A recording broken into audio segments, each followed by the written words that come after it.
Good afternoon, everyone. I'm Ida Mae Isaac, Special Assistant to the Vice Chancellor for Infrastructure and Sustainability. I'll be moderating today's call.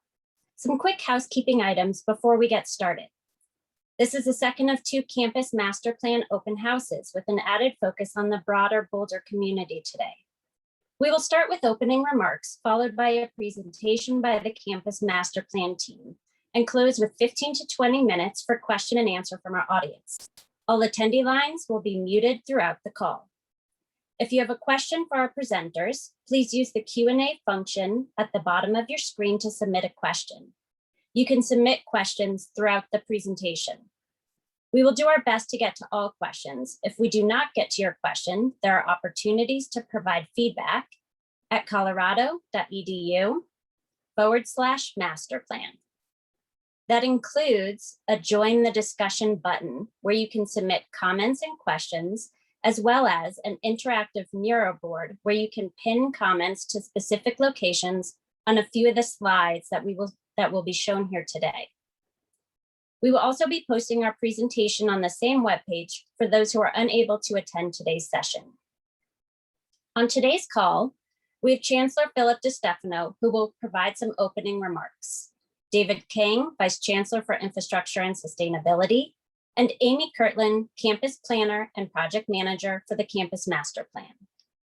We are also joined by Derek Silva, Assistant Vice Chancellor for Business Strategy, who will provide an update on CU Boulder South, and Tyler Patrick and Rummel Sheff from our consultant team at Sasaki, who will give the presentation with Amy. I will now turn it over to Chancellor DeStefano for some opening comments. Thank you, Ida Mae, and I'm happy to see so many of you join today, and I'm excited to share a glimpse of the future of CU Boulder with you.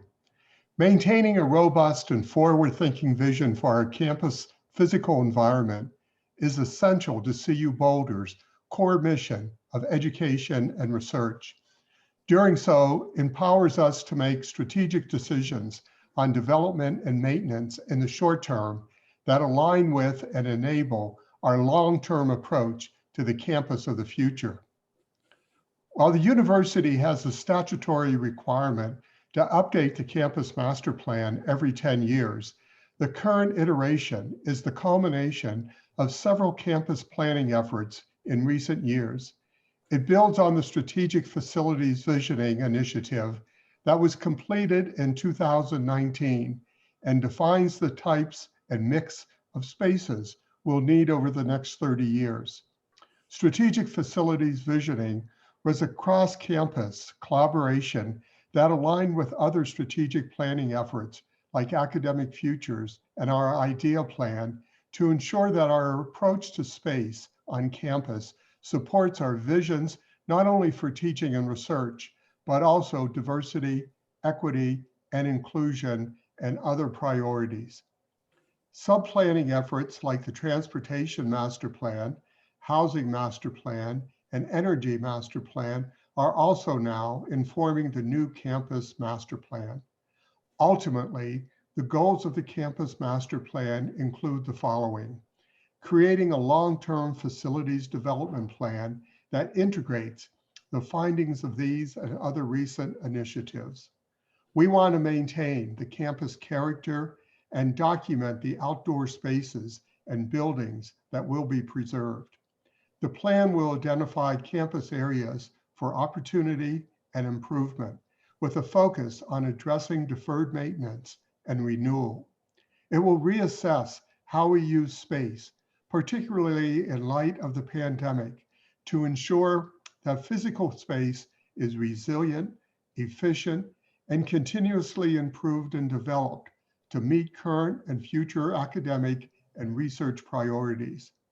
Finally, the Campus Master Plan team has facilitated a collaborative process with students, faculty, and staff that is mindful of our limited resources, focuses on attainable solutions, and manifests physical spaces that emphasizes a culture of equity and inclusion. I'm excited about the project's team's work and for our broader Boulder and campus community to be able to take part in this update. I encourage you to ask questions and submit comments. Your input is valuable as we work to finalize the campus master plan. With that, it's my pleasure now to turn it over to Vice Chancellor David Kang. David? Thank you, Chancellor DeStefano. We really appreciate all your support throughout this effort.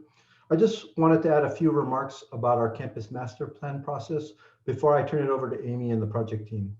As Ida May alluded to at the start, we have members of our consultant team from Sasaki with us today.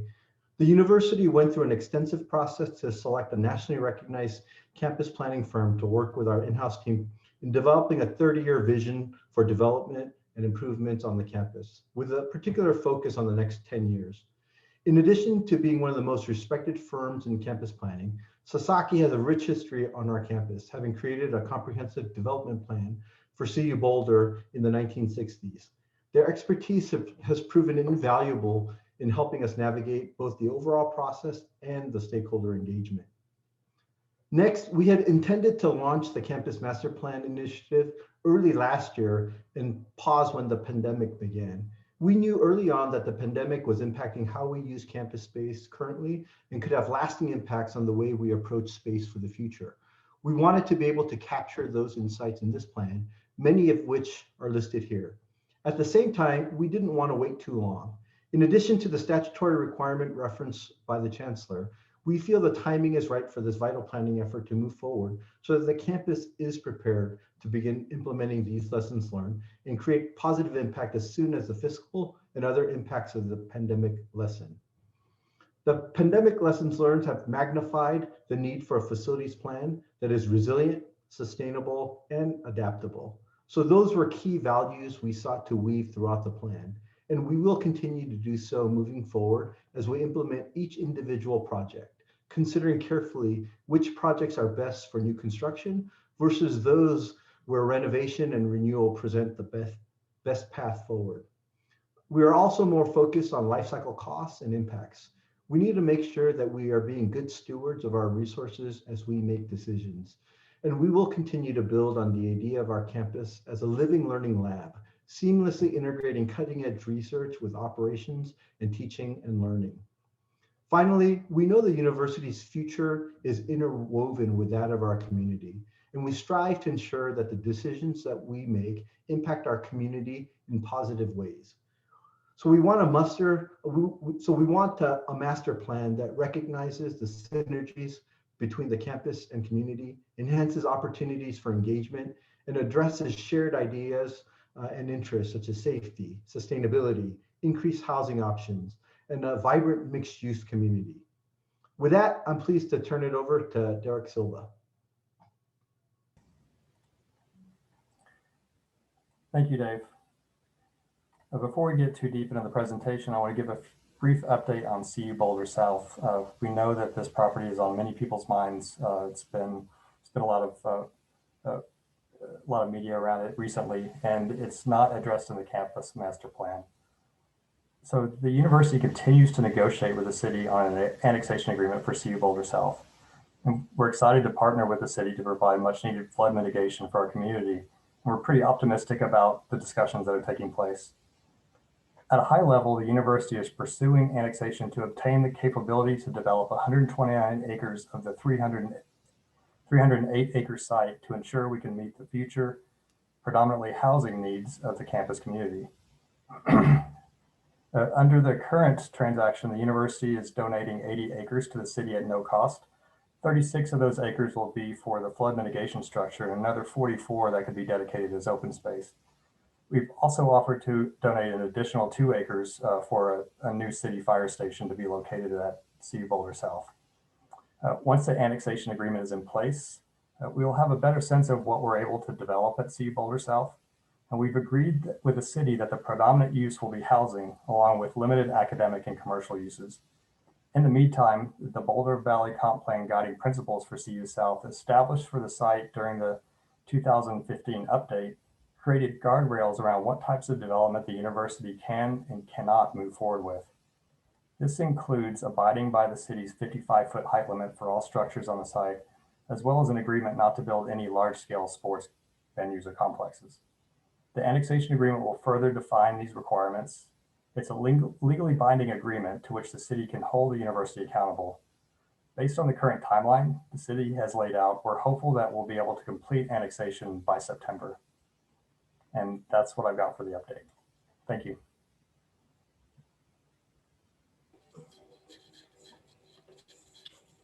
Thanks, Derek.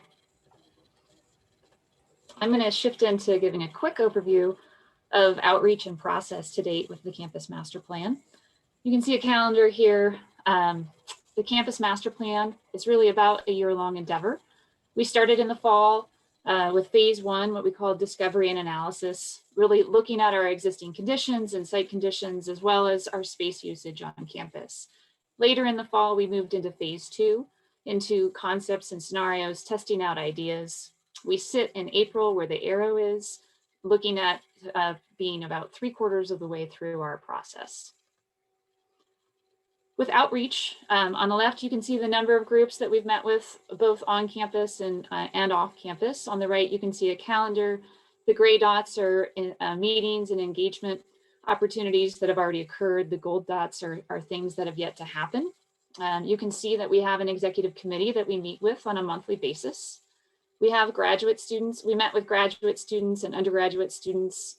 We met with a variety of different university leadership groups. I wanted to jump down here to the strategic facilities visioning groups and just specifically point out these groups that we met with these groups. It's 26 different academic and business units across campus. These conversations started actually during the facilities visioning process back in 2018 and 2019. So we had some consistency carrying through sort of the feedback groups that we were contacting and soliciting feedback for the Campus Master Plan. In the spring, we met with, continued to meet with faculty and a variety of faculty and staff groups. We also met with city staff, and we will be handing off a slide deck of today's presentation to city staff and have asked for comments back within a 60-day time frame. So that will take us up into June, and which will allow us to have time to absorb those comments and incorporate them into the documentation that we'll be submitting to our Board of Regents. And today we sit here at our second campus and community town hall. In terms of some of the feedback that we've heard throughout this process, I wanted to just highlight a few snippets of feedback that we've heard, things that people were really interested in or excited about, what they were seeing in the Campus Master Plan. People were appreciating seeing a mix of uses on all of our campuses. We also heard a lot of interest in having more academic space on main campus. People were also really drawn to the concept of neighborhoods on main campus, on all of our campuses.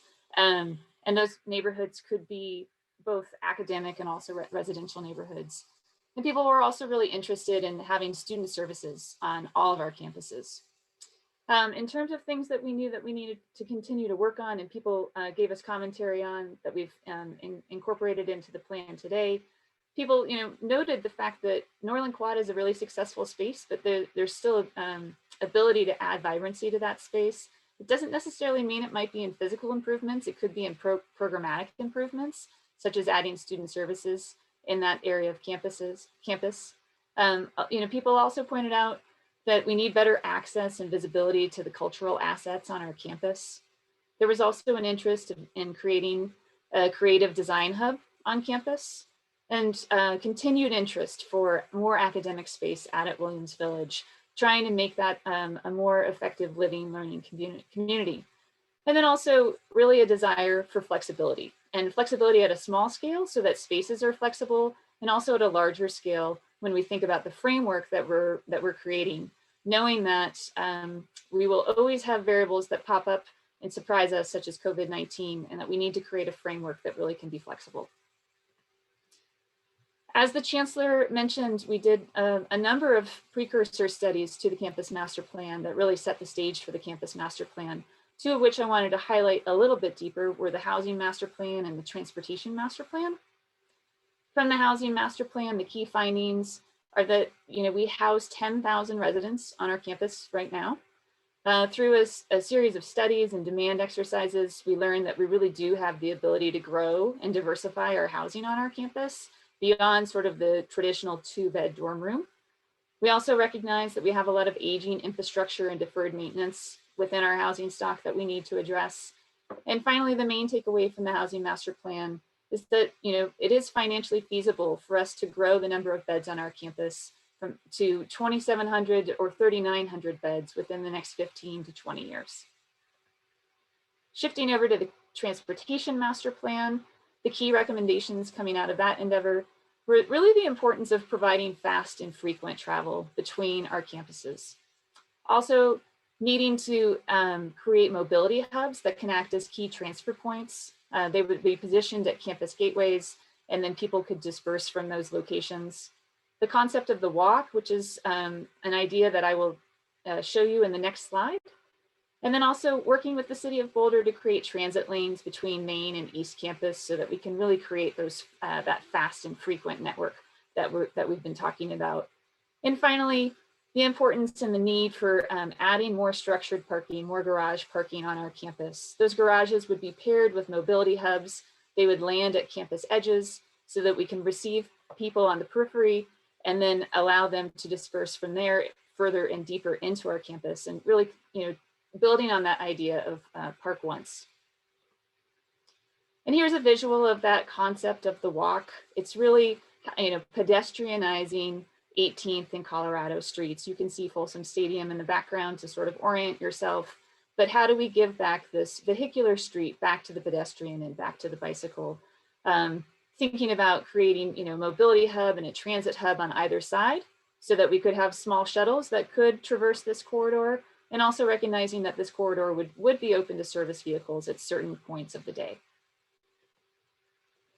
Finally, looking at proposed bus routes that would connect our 3 main campus parcels, and also recognizing that we would have a mobility hub on main campus and also on East Campus that would tie into the larger city and RTD bus network. As I mentioned, in terms of our process, we started off our process really trying to understand our space and how we use space on campus. So to walk you through some of those initial findings, to date, right now, we have around 13 million gross square feet on our campus, and gross square footage is all the square footage on our campus, which includes hallways, bathrooms, mechanical rooms, and everything else. And if you pare that down into sort of the more usable space and what we call assignable square footage, we have 7.5 million square feet of assignable space. And then diving in a little bit deeper, how that space is broken up and the variety of uses that make up that 7.5 million square feet of space, seeing that our 2 biggest users would be office space and also residential space. And if you take that 7.5 million square feet of space and look at how it is dispersed across our 3 main parcels, you can see at main campus, we have a really nice mix and variety of spaces across all of main campus. As we shift to East Campus, we still have a pretty good mix, but we're a little heavier on the office side and also on the research side. And then when we shift over to Williams Village, you can see that it really is predominantly a residential neighborhood with a little bit of student life. And one of our key takeaways from this effort working on the campus master plan has been noting the success of main campus. And one of those success factors is really the fact that we do have such a diversity of space on main campus. And we want to take that same concept of diversity of space and transfer it to East Campus and also Williams Village. Looking at space and our existing space on a campus map, starting to see sort of that mix of uses all across main campus, and some of the mix of uses on the other 2 parcels, but also and also noting that we have a mix of uses within buildings on campus as well. A quick benchmarking slide showing us where CU Boulder sits compared to other large research universities. The main takeaway from this slide would be that we are on the lower end of space per student compared to some of our peers. Shifting back to the campus map, we are looking now at where we have instructional space on campus. So the darker the blue, the more instructional space or classroom space resides within a building. You can see that we have right around 600,000 square feet of instructional space on campus, and 90% of that space lands on main campus, and 65% of that space really lands kind of in the core of main campus along Colorado Avenue and its extension to the west. Also looking at research, where research labs are located on campus. You can see the darker green, again, the more research lab square footage we have in a building. We're a little more evenly split between main campus and East Campus with research space, but we're still on, we still have 60% of our research space landing on main campus, and a good portion of it landing in that sort of central core. And as we've looked at some of these campus maps and analyzed this information, it's made us question how we can better transition some of this density into other areas of the campus. We also worked with our Office of Data and Analytics, trying to understand how and where research collaboration is happening. So what we did was we looked at co-authored publications. So the bigger the dot and the wider the line, the more co-publications that are happening out of a department into another department. It was really interesting to see this transposed onto a campus map, to see the proximities or adjacencies between different units. And especially as we start to think about, shifting locations of different units across campus.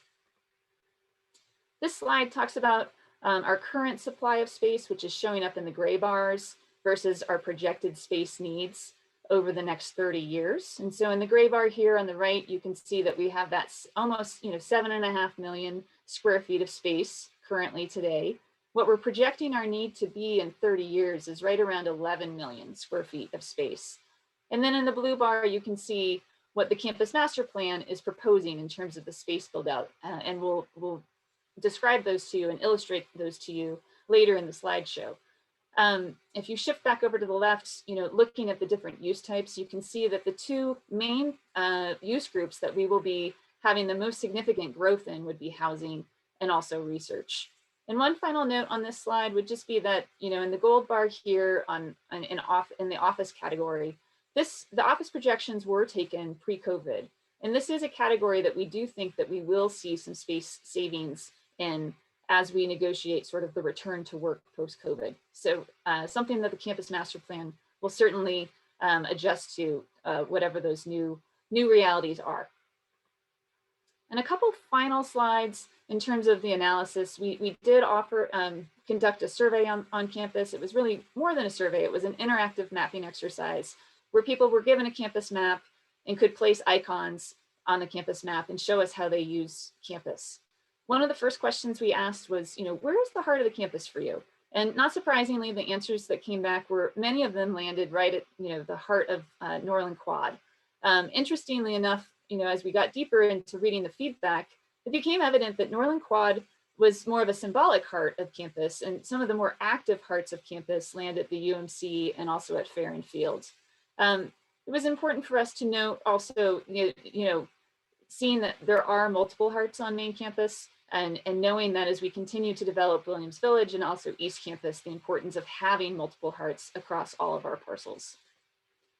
We also asked people where they collaborate and where they innovate. The purple dots show us where staff and faculty and researchers are collaborating and innovating, and you can see a nice dispersal of those dots all across the campus. The pink dots are students, and you notice that those are a little more clustered around specific facilities. Some of those facilities include the Idea Forge, the Engineering Center, Atlas, and a few key buildings over on East Campus. And a final slide from the survey, we asked people about mobility. They were able to sort of trace their routes that they often take on campus. The yellow lines are pedestrian flows, the sort of purple lines are vehicular flows, and the red dots are areas of conflict. Not surprisingly, we have some congestion areas on our campus. We also noted some areas of conflict, one of which is over here at 30th Street in Colorado, which we're happy to say we're moving forward with the city and creating that new underpass, which is currently under construction. We can also note that some of those congestion areas are landing right back in the core of the campus, where we talked earlier about where we know we have such density in terms of classroom and research space. With that, I will hand over to Tyler and Sasaki. Great, thanks, Amy. I'd like to get into some key tenets of the plan and discuss several design principles. So we have 8 design principles, and each one has a slide on the following slide, so I'll unpack each of them, but these really serve as the underlying principles that guide the future development, the tenets that we really want to respect and adhere to as we undertake future campus development.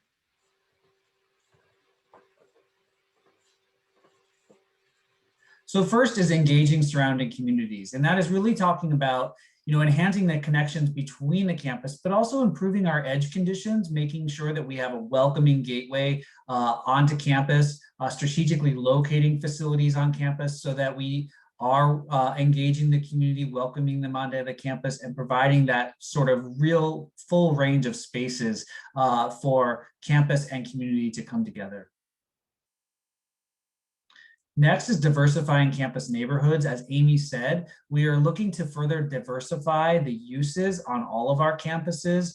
Main campus is well distributed in terms of uses, but there are opportunities for improvement on East Campus and also at Williams Village. And so we'd like to do that to provide greater choice and variety to all of our users across all campus environments. Next is respecting and reinforcing the natural systems. What really strikes us when we look at all three campuses, they all have a major natural resource, a creek kind of running through it that provides a lot of structure to the campus and also provides a real opportunity to provide that sort of ecological context and framing for the campuses. And so we want to celebrate that. We want to enhance connectivity of the campus to those ecological zones, and we want to respect them and avoid development in those ecologically sensitive areas. Next is creating strong public realm connections. And this is both within the campuses and between the campuses to think about how we can really enhance connectivity. As Amy said, this idea of parking once, but then once you get out of your car, you're really in this dynamic connected environment with that brings you through the campuses. And so we think there are opportunities to extend what works so well today, and even some strategic interventions that can help improve and unlock these opportunities to enhance pedestrian connectivity. Next is integrating diverse open spaces. I think what works really well in many of the campus environment that we have today is this range of everything from an outdoor plaza to quads, passive recreation, formal athletics and recreation, the landscape corridors and ecological zones. And we want to continue to promote that variety in our open spaces, not only on the main campus, but as we further develop existing campuses. We really want to think about the importance of this open space, and future development is not just about buildings, it's about buildings and landscape working together. Respecting the campus character and structure. We already have such a successful structure around Norland Quad, around Farron Field. We want to really take what's working well and celebrate that and respect that. And a lot of what we're doing is around these zones is very sensitive to that structure, respecting its historic legacy. Creating a network of student life spaces, and I should broaden this to say campus life spaces, because what we're really looking to is improve access to student life, student services, campus amenities, and extending that sense of 24/7 vitality across all campuses. And then finally, enhancing campus access and wayfinding. So the TMP that Amy talked about certainly provided a solid framework for this, and we want to further clarify the vehicular system, ensuring convenient and direct access, but then establishing those clear gateways, where to park, how to move into the campus, and through that enhanced pedestrian experience. So next, I'm just going to talk about the campus system as a whole before we dive into the specific campuses. So first and foremost, all of our campus environments sit within this urban context. And it's an important element to think about the edges and the gateways in terms of how you experience the campuses and how you frankly discover them as you're moving throughout this urban context. As we zoom in a little bit more, you see this opportunity for what we're calling strategic transformations. In some cases, the land that we're utilizing today is not necessarily the highest and best use. Main campus, you see very little in terms of potential for demolition showing up in that red color, but there are opportunities in some of the other areas of campus on East Campus, north of the North Boulder Creek area. And that's because in some cases, the facilities are located in ecologically sensitive zones. And so we want to, particularly north of the creek on East Campus. So we want to really reevaluate those long-term assets and think about whether those are really appropriate for continuing to reinvest in. And again, thinking about, what is the highest and best use for all of our land assets. Next, we think about how that public realm framework that I talked about in the principles sort of extends more specifically to the 3 campus environments. And I should note what's mapped here are suggestions for pedestrian and bike connections only. And so we want to think about, how those work within the campuses most importantly, and then where there are strategic opportunities to connect between the campuses. So you see the campus framework, and what we're saying is this is really a 30-year plus vision, right? This is going to take quite some time to achieve, but we want to be planful to understand what the future vision is so that we can incrementally build toward that, so that ongoing decision-making as we implement projects continues to build towards that long-term framework. You'll see here the program distribution. We'll be diving into each of these zones and more specific details, so you'll get a closer glimpse.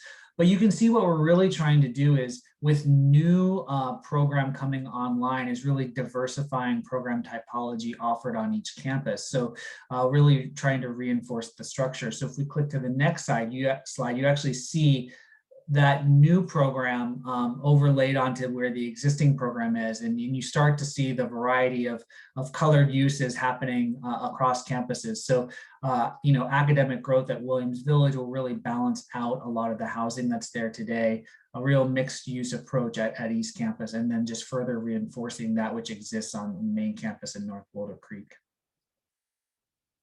The academic and research, you see that there's a tremendous amount of academic and research that is core to what we do. And so this is both the existing and the proposed, and you see how it is balanced throughout the campus environments in the future. As well as student life and student services, these sort of pulses that exist throughout our campuses to make sure that we're providing access to services and campus amenities to all of our students, faculty, and staff, no matter which campus they're located on. The vehicular network, and what you start to see here are the mobility hubs with the MH, one on main campus, one on East Campus, and the transit centers also flagged for how we anticipate shuttles and buses circulating around the campus.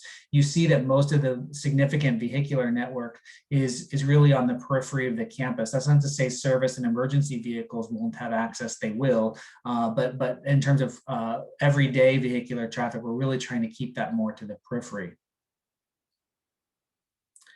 And then the campus neighborhood connectivity, again, these pedestrian and bike connections you see overlaid. You see where we've started to map where a lot of the students are living, off campus and between the campuses, where a lot of our commercial activity is centered. And you really start to understand the full ecosystem. They're not just 3 distinct campuses. It's really a whole ecosystem of CU Boulder throughout this urban context. So we're going to dive into the campus frameworks. I'm going to talk about main campus, and then my colleague Rumble will walk you through the other assets as well. So for main campus, what we have here today, frankly, a really beautiful setting for a campus environment. It's a very historic campus that has these very significant recognizable districts, the Historic District, Farron District, and Kittredge District really anchoring this campus. We studied facility condition of all of our buildings as well as building age to understand what's in critical condition, what's not in critical condition, and then we mapped it according to its era to understand where things might be the most sensitive in terms of respecting heritage and which buildings maybe were were built in the post-war period that might not have as much historic significance. And so this helped us understand where we might need to look strategically at intervening in some of our building assets. We mapped the flood conditions, the ecological zones, particularly the high hazard zone, in which we want to avoid future development, shown in that darkest blue color, as well as the conveyance zone. You'll see that most of main campus, all of that south of the creek, is really out of those floodplains and high hazard zones. So this is the proposed 30-year vision framework shown in a sort of three-dimensional view.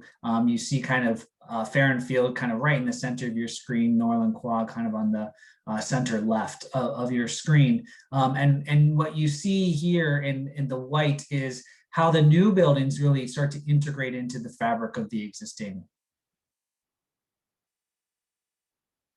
Here you see that program distribution with the opportunity that with the newer buildings have the opportunity to expand our primarily academic footprint on main campus. There's a real opportunity, particularly along Regent Drive, we'll talk about in a second, to de-densify the core, as Amy said, and shift some of the concentration of uses that's happening around 18th and Colorado, and shift that a little bit further to the east and de-densify a little bit more. So with that academics, you see where some of those new buildings are shown. The creative design hub that Amy referenced in the opening comments, you sort of see in adjacent to and in combination with Sewell Hall and potential future development there. And then this notion of some more interdisciplinary facilities that are anchored along Regent Drive, a teaching lab hub that could be shared teaching labs for many of those specialized lab environments, as well as a collaboration classroom hub that you see on your screen as well. Again, these would be, shared by, the intent would be that they'd be shared by many in the campus community. The Student Life Network showing both existing and future proposed, and you see it's well distributed throughout the campus from kind of north, south, and east, west. And the student housing, and here most of the student housing growth is located in the North Boulder Creek area of campus, and Rommel will talk about that in more specific detail in a moment. And here you see that vehicular network again. What comes through really strongly here, I think, is this notion of receiving vehicles at the periphery with the parking structures. You see those Ps, that really intercept vehicles before they move into campus so that you can get people out of their cars and into the pedestrian environment. And the open space network, I mentioned that how important it is to recognize what really works well from your existing open space network, and then think about the future open spaces as really being an extension of those environments. And so as you move from west to east, we want to designate future open spaces that we think will really anchor the development and provide an important respite for students, faculty, and staff. So this is the zoom in area of what you see on the far right of your screen is the physics building, ENVD and the center, and the sort of 18th and Colorado spine coming down your street, what we've been calling the walk. And we think that through some strategic interventions, looking at ENVD and the facility condition of that building, it's not really a long-term asset, we don't think, as well. The information technology building shown here. Of course, there's a lot of important assets underground here. We think above ground is an opportunity to potentially relocate that facility and open up more of a public realm opportunity along this major walk. So what you see here in section is a new academic facility that actually is shifted more towards the east to allow for more sort of gracious, gathering place along 18th Street, and then opening up into a plaza on the west side of that street where that building was once shown. So here you see that in that sort of 3D axonometric view, and you see how that begins to connect you up through Trumbull Fountain and then up to Norland Quad. And so providing greater connectivity through the campus for students. Here you see another view of that area where you're kind of coming up from that 18th and Colorado area, past visual arts, up both through stairs and an ADA access ramp up through UMC into the Trumbull Fountain, and then you can actually make your way all the way over to Norland Quad. So we think, so again, strategic investments and strategic interventions to really help improve some of the pedestrian flows. Here you see what we think is a really transformational corridor for the future. This is Regent Drive. And you see the number of surface parking lots in this aerial image that exists today that kind of hang off of Regent Drive, with Business Field kind of in the center of your screen. And if we click to the next slide, you see this opportunity to transform, and in a clever sort of way on the, east side of Regent Drive, we're actually able to negotiate some of the grade change by placing a building there. And it allows you to kind of better connect the Kittredge area through both a building and a landscape back over to the other side, over to what was Business Field, connecting up through where those new academic facilities would be. So here you see a section of that. You can get a sense of how that student life building that we're talking about kind of helps negotiate that grade from that upper lawn area, and you can connect down through the building and then get at street level to Regent Drive, cross over, and be kind of in this new academic zone where business is today. So this is a view of that along Regent Drive, looking over on your right-hand side to Business Field. And if we click, we can understand how that new development can kind of come in and align along Regent Drive. And then on the left, on the sort of other side of the street, you see that student life building and the opportunity to connect across. With that, I'm going to hand it over to Rumble, who's going to walk through the next 3 campus districts. Thanks, Tyler. So we'll look at north of Boulder Creek, and this is essentially the area that's north of the creek and south of Arapahoe. And as you can see here, we've again mapped all the natural systems and hydrology, which has a significant impact on this district, but also creates some great opportunities. If we go to the next slide.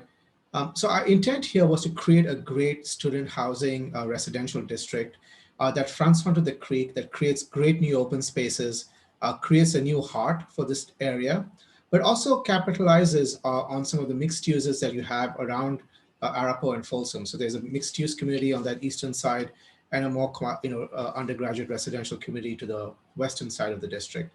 You can also see that we've kind of leveraged some of these floodplain areas to create recreation fields. Again, creating spaces for both passive and active recreation within this district. Next. This shows, again, the open space systems that I was talking about. So apart from these larger kind of regional networks and trails, there's also a system of courtyards that become social spaces for the students living here, as well as the new plaza and an open space heart that's surrounded by a series of active users. Next. And here you see the distribution of users. So what you see in yellow are the undergraduate housing units, and what you see in the orange is for graduate housing, highly integrated with the mixed users. What you see in pink is a series of student life users. So we have a dining hall, we have spaces for cafes, collaboration spaces, as well as more of the mixed users that emerge more in the graduate housing area. And this is an image of what this could look like. We imagine a lot of this having a very urban experience where the ground levels have active users that create eyes on the street, that help activate the street with various users, like a gym, could be a grocery store, there could be performance spaces, but all kinds of users that really help create an active and vibrant public realm. And this image is from the student housing that was developed at the University of Washington in Seattle in a very similar condition.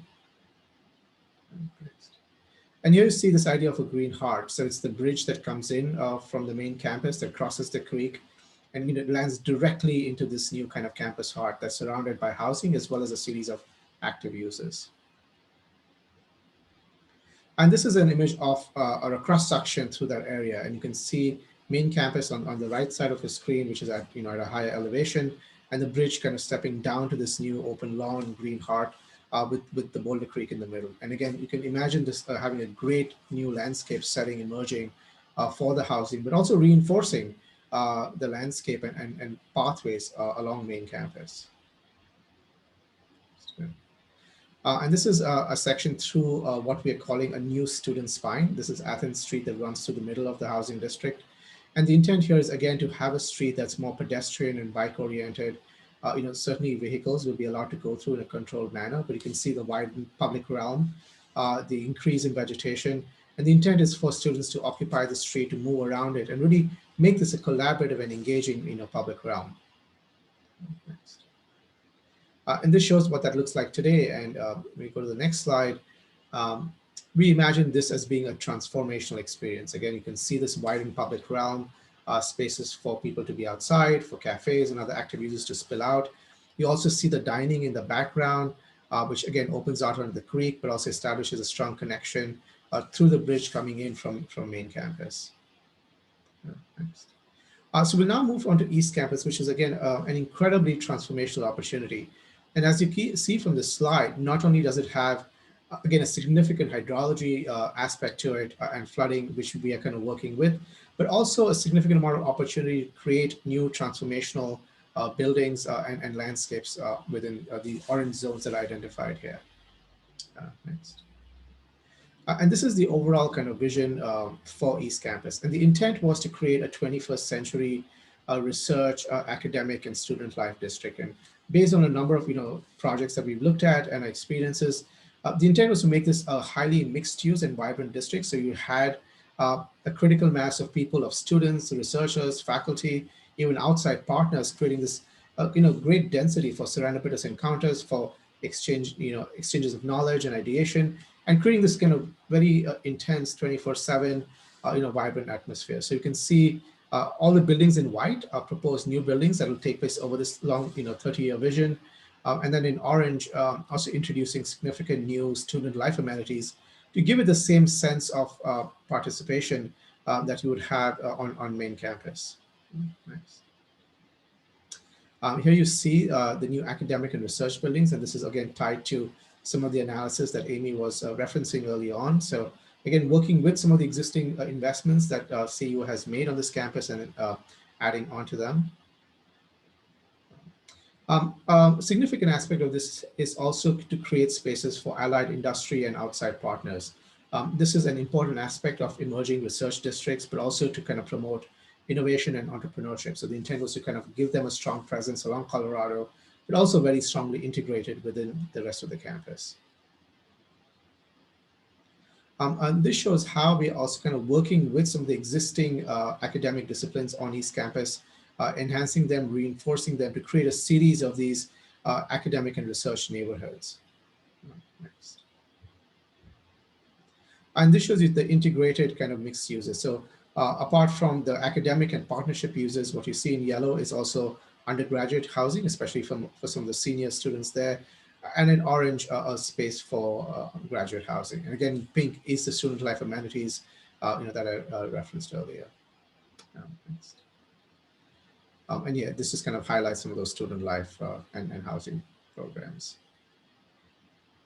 And the intent here for the housing, again, is to kind of create a kind of housing that's highly integrated into the natural environment. It's kind of low scale, 3 to 4 stories high, but really works within the larger landscape that is being set up for East Campus. And here you can see an image of what that would look like. Again, you see the housing at the back, really opening out onto the creek, having great views and ways of engaging it, creating a series of flexible open spaces on either side of the creek. And then even along the creek, reinforcing some of the local habitat and biodiversity, whether it's grasses, the prairie grasses and other kind of landscape features to kind of, again, create this, integrated ecosystem of both habitat and landscape. In terms of vehicular circulation, we worked very consciously here to kind of create a pedestrian and bike-oriented campus. So what you have In red are your primary circulation streets for vehicles that are essentially on the periphery that feed into parking garages as well as mobility hubs.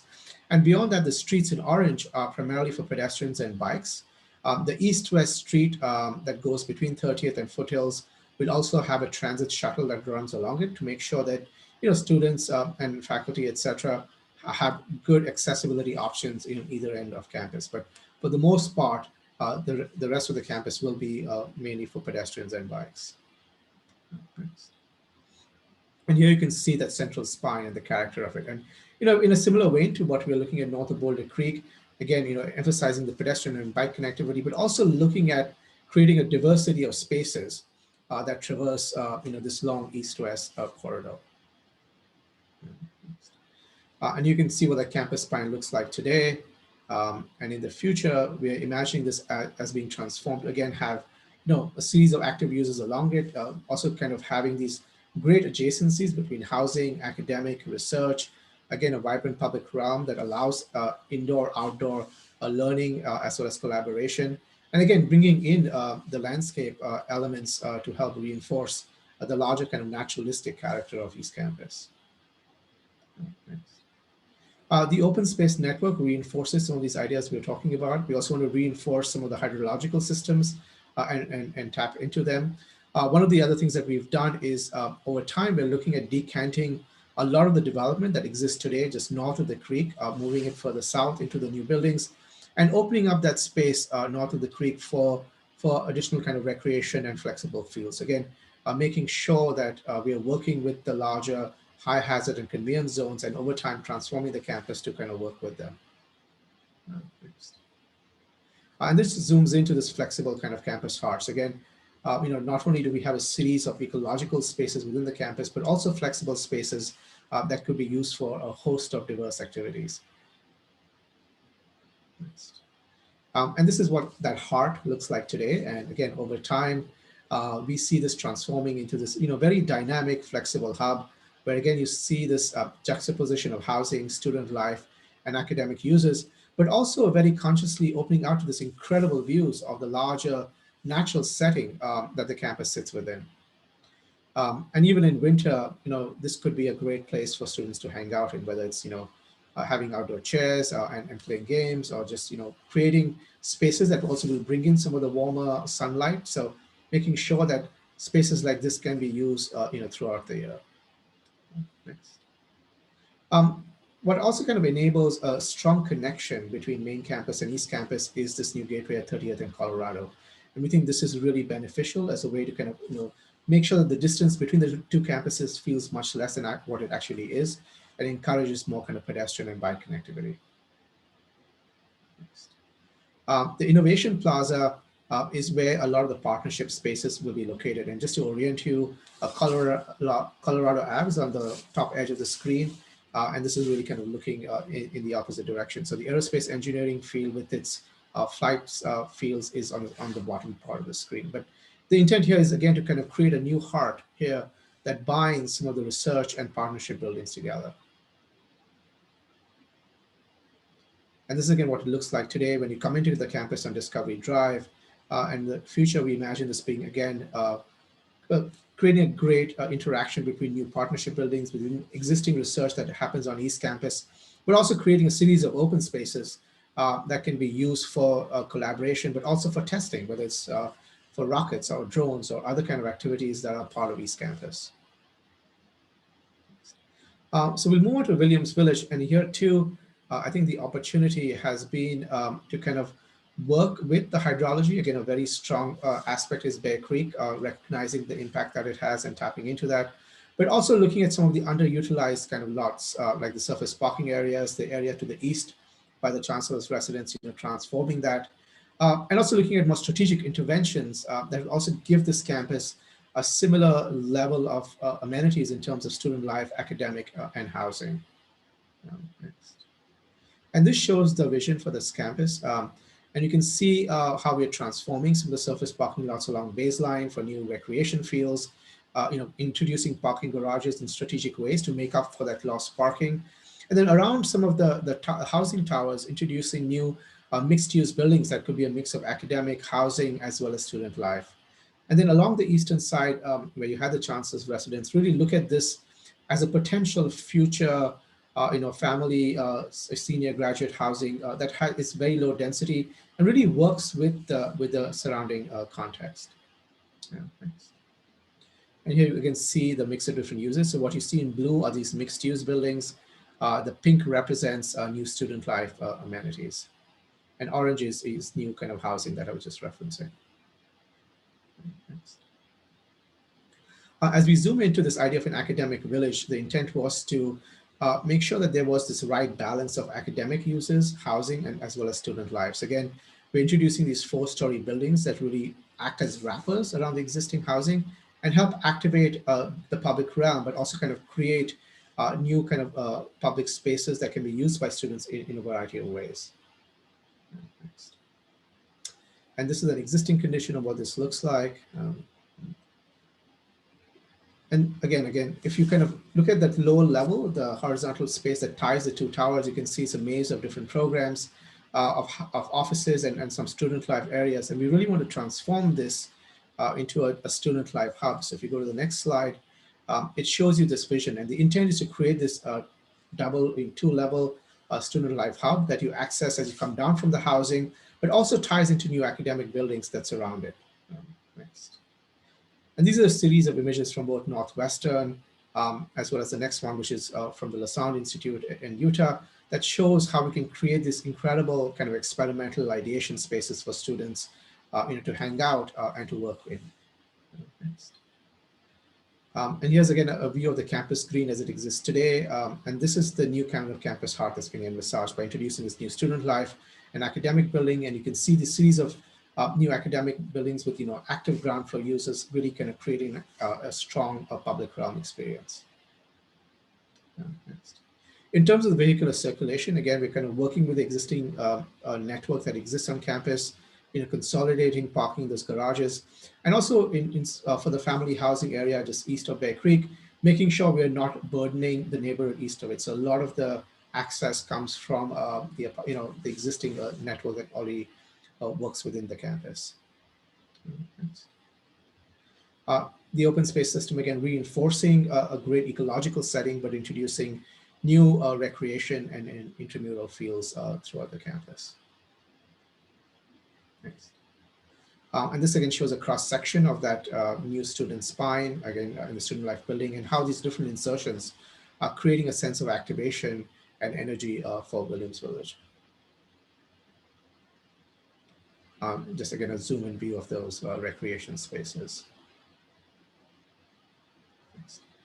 So we'll look at sustainability, which is again a really important part of the campus. And if you go to the next slide, we looked at these various aspects, and we won't be going into each of these in detail, but CU Boulder is looking at sustainability from a holistic perspective. So it's not about just energy and environmental impacts, but also impacts on health and wellness, on resiliency, mobility, as well as equity. Next. And these next few slides show you how we are looking at embedding sustainability aspects in our work across the campuses. So whether it's looking at designing landscapes for resiliency, to building in a diverse biohabitat, looking at stormwater infiltration and low impact water systems, to creating trails for health and wellness. Next. Again, this kind of shows this idea of a widened public realm that really enables this idea of equitable impacts for, in terms of gathering and collaborating, this idea of embodied carbon and health effects in all materials that are used for new buildings, mobility in terms of electric vehicles, car shares, minimizing use of single occupancy vehicles. Next slide. And this shows again, reinforces some of these things. So in the future, we could also imagine electric stations, other ways of mobility coming into the campus. Again, so looking at this from a highly holistic perspective.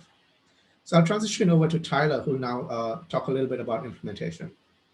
Great, yeah, so we just have a couple of slides left, and then we want to open up for Q&A. So thinking about implementation, I mentioned that this is a long-term 30-year plus plan. That said, we have started to identify what we anticipate to be some of the 10-year priority projects, and you see those sort of mapped here. There's the capital project list kind of shown in The purple, as you see, many of those distributed around main campus and to some degree on East Campus. You see the state and federal funding requests that are in right now, and those are shown in the blue color-coded circles on the map. And then the initial plan for some housing projects that includes both anticipated new construction as well as renovation to some of our existing assets. And then finally, the opportunity for public-private partnership projects. The hotel and conference center already is moving forward. You see that denoted with the green A in the upper left corner in Grandview District, as well as the opportunity for additional graduate faculty, staff housing. That's shown both north of Boulder Creek as well as the East Campus as opportunity zones for that. So with that said, you know, this paints the overall vision for the campus, and we're really, it's been a pleasure, you know, working through this plan and receiving feedback and fine tuning the plan. We'll continue to do so over the next couple of months as we look to finalize the planning document. So with that said, as Ida May mentioned in the intro, you can provide feedback by going to colorado.edu/master plan and click on the provide feedback link and give us your feedback, as well, linking to the Miro board, which is features some of the slides from this presentation with instructions on how to give additional feedback there. Well, thank you. And I'll hand it over for question and answer. Thank you, Tyler. And thank you to all of our presenters today. At this time, we'd like to invite our audience to ask your questions. If you have a question, please use the Q&A function at the bottom of your screen. Our first question is for Vice Chancellor King or Chris Ewing, our Assistant Vice Chancellor for Planning, Design, and Construction. The submission says, I appreciate the opening remarks about efficient and optimized use of space, including existing space. The large projection of growth and research space on campus creates challenges to meet campus energy and climate goals because research labs are very energy intensive spaces. I do not believe the campus space optimization efforts have had a chance to really influence improved efficient use of research spaces yet. Can the master plan reflect that and raise the opportunity for space efficiency and optimization in research spaces? I think that question was from Kathy. Kathy, thank you for that question. And thank you as well for all the great work that you do with CU Green Labs. You really do a lot to help us become more efficient, especially in the research that we do. You know, what you mentioned is extremely important. And, you know, on the contrary, we actually have started thinking about how do we optimize space for research. And when I talk about optimize space, it's not just, you know, can I shrink the amount of space? It's also the relationship between the spaces. And I'll give you an example. You know, we just recently completed the addition to Ramaley for integrated physiology. In the first phase of planning, you know, the project actually had 4 stories, including a basement level, and it's really expensive when you actually have to dig into the ground in order to accommodate the way we had originally designed it, so that the labs interacted with the office spaces as well as classrooms on multiple levels. We actually tweaked the design so that the labs were on the top level, the offices were on the second level, and on the bottom level were where the classrooms and meeting spaces were. Just by changing how those relationships worked, we were able to actually reduce the gross square footage of the building by, I think, approximately 3,000 square feet.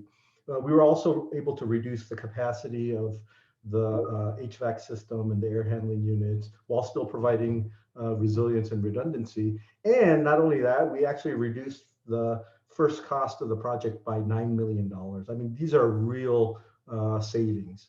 And then year over year, because of the reduced square footage and the smaller size of the building, the operation and maintenance, the cleaning costs, the electricity, the water use, all of that, we'll be seeing about a 10% annual savings in operations and maintenance. I mean, that's a real example of how we can be efficient and effective in the use of research spaces. And that philosophy is going to be the norm for how we design new research buildings as well as how we renovate. So I'm really excited, and thank you so much for that question, giving me the opportunity to talk about some of the great work that our team did in conjunction with the provost office as well as with the faculty, because we absolutely would not have been able to do that without their input in how to make this work. Thank you, Dave. I have a few follow-up questions in that same realm that I'm hoping that you can jump in for as well. It says, CU Green Labs has written a case study to document the benefits of shared research equipment in shared spaces with regard to space optimization.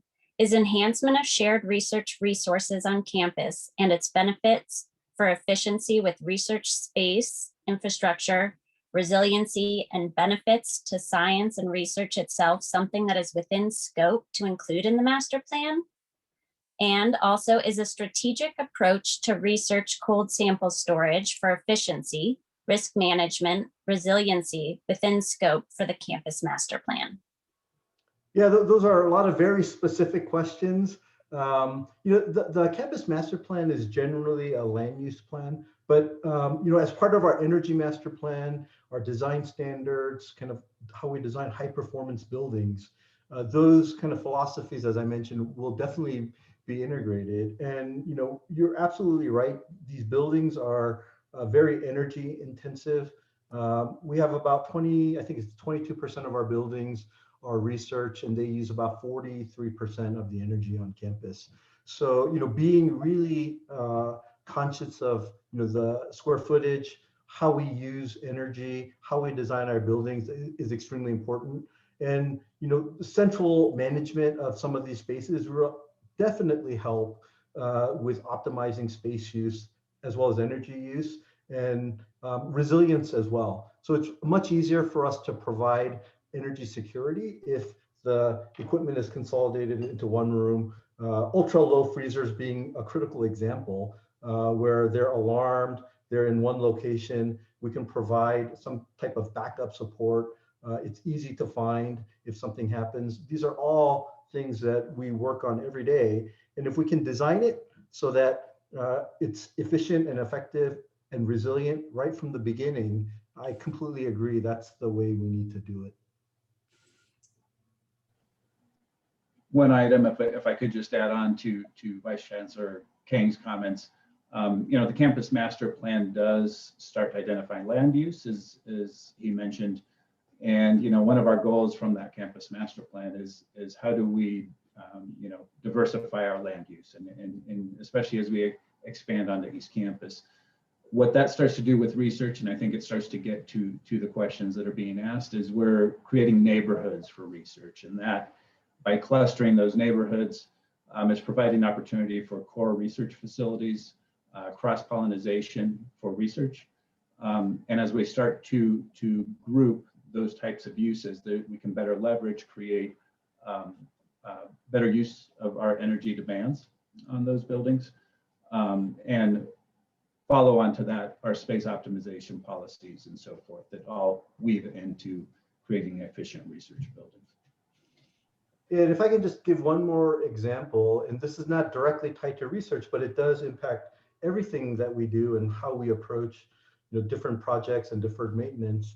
The engineering center is a great example of how all of these things kind of overlap.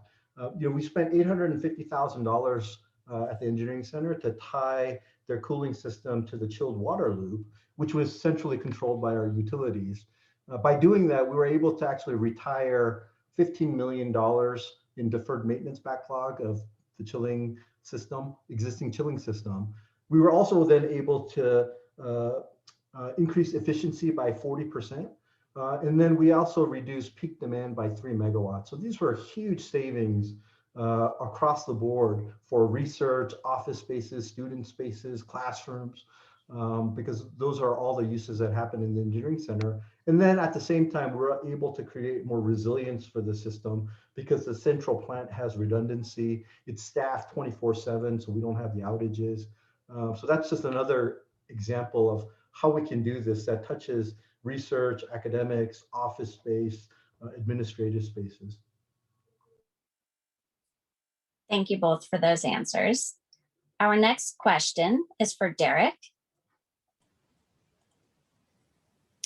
Given that CU Boulder South is not incorporated into this plan, when do you expect to have a site plan for that property? Okay, thank you, Item A. After annexation and once the campus is ready to contemplate development on that property, we'll conduct a micro master plan for the site. And that micro master plan will both complement and be incorporated into this campus master plan. More than likely, this is a few years down the road. When we create the micro master plan, we've agreed that the city will be able to review plans for any development to ensure compliance with the annexation agreement.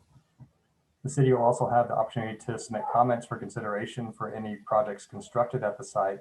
And we expect that the soonest that we see any construction of new buildings on the site is 5 years or more in the future. Thank you. Now we've got a question for Amy. Is it possible to review the draft of the campus master plan and give comments? The best place for you to give comments is on the website that Tyler highlighted at the end of the presentation, the colorado.edu/masterplan website. And it will take you, that link will take you directly to an interactive board where you can move around the materials that we presented and make comments via notes on those boards. So we really welcome your feedback. It's been a very iterative process thus far. We've done a lot of outreach and incorporated a lot of feedback to date, and we look forward to incorporating more based on these sessions so that we can really enwrap all of that into the full plan that we share with our Board of Regents at the end of this year. Thanks. Great, thank you. This might be another one for you, Amy, or possibly Chris can jump in as well. Is the master plan looking at having a central receiving location to minimize delivery vehicles on campus? Most private research facilities have central receiving to track and tag items more efficiently. I will start, and I see maybe a few others might want to join me. We already do have central distribution with the distribution center that's located just north of East Campus. And we absolutely intend to continue that and sort of have that as a landing ground for all sort of incoming packages and whatnot. Brian or Dave, do you have more to add? I'm happy to comment, Amy. I think you covered it. We do have a central distribution center today, and we do a significant amount of central receiving. We do some better than others, depending on the way the company that's shipping it. We have agreements with UPS to deliver to our central location, and we've been having ongoing conversations with FedEx to improve central receiving of packages and material coming through FedEx. So we are striving to do more and more each year. So thank you for that. Yeah, I think we did it with Staples as well. And, those kind of efforts reduce vehicle traffic as far as deliveries by, I think, about 90% on the campus over the last several years. So that is definitely something that we should continue to pursue and expand if we can. I know there are still areas, though, for improvement. I mean, this is an area that, I'm very passionate about, the sustainability in the supply chain, which includes delivery. But then it's also, hazardous waste minimization and how we do chemicals and how much we order. And I just heard a story about one of our faculty members, really looking at, how many chemicals do we need when we do labs, and, working with the vendor to try to minimize that, which I thought was a great story. So these are things that, we have done, but there are definitely more things that we can do to improve that.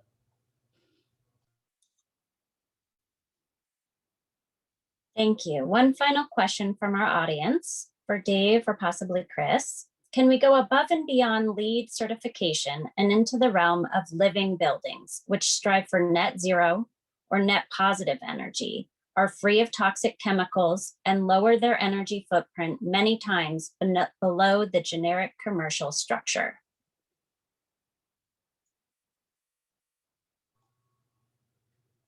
That is a great question. And, that is a new area in building certification, kind of building wellness that's, I know, being looked at. And I actually had a conversation with one of our grad students regarding that and how we could do that for new buildings and new development. As far as, and that's something that we're very interested in exploring. Net zero energy is a little bit more difficult with, especially because geothermal is required, but this is something that we actually talked about with the Sasaki team and an energy kind of expert, as well as within our energy master plan. So we are going to explore, especially with any new development that happens on East Campus for sure, because we do have the land, and look at geothermal opportunities, geothermal heat pumps and wells, but then we need to definitely do test borings and things like that. But there may be some data out there already that can help inform us on maybe where to do this and how cost effective it is. So, as a general rule, we want to make sure that whatever we do is life cycle cost effective, across multiple fronts and parameters. And, net zero energy is definitely something that we're going to be exploring. Thank you. That was our last question for this call. As a reminder, for those who are unable to attend either open house session, we will be posting the presentation on our Campus Master Plan website, colorado.edu/masterplan. There you will also find opportunities to provide feedback on today's presentation. Thank you all for joining us today. Have a wonderful evening, and we'll be ending the call.